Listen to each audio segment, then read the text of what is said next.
The Mathura and Galle districts, which were severely affected by heavy rains which lasted for more than 10 days, have not experienced rain since yesterday.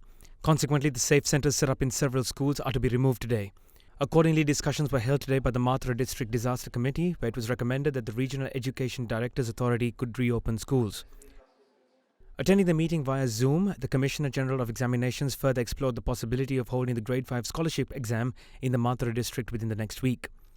Further attention was also paid to the relief programs launched to assist the affected people in the Mathura district following the inundating rains.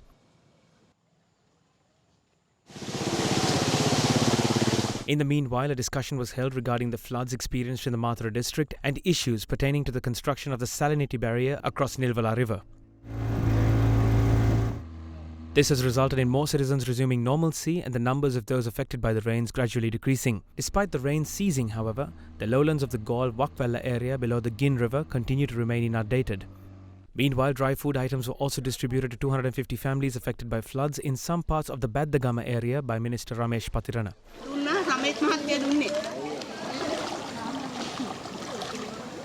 Subsequently, the Department of Irrigation has lifted flood warnings issued to two low-lying areas of two river basins yesterday. Accordingly, flood warnings issued to the Kuda River sub-basin and flood warning issued to the Attanagalu Oya Basin yesterday have been lifted. However, the warnings mentioned in the flood warning for the Gin River Basin has been extended for another 24 hours until 9 a.m. tomorrow.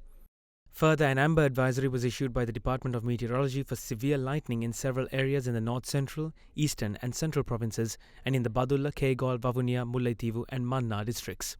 In other news, a decision was made by the Cabinet of Ministers to compensate farmers whose crops were damaged as a result of the drought during the 2023 Yala harvest season. Accordingly, a proposal submitted by the Minister of Agriculture was approved so that the necessary provisions to compensate all affected farmers will be allocated under the current crop insurance scheme. Nearly 58,770 acres of paddy and other crops were left damaged due to the inability to provide sufficient water as a result of the drought, from which nearly 53,965 farmers were affected.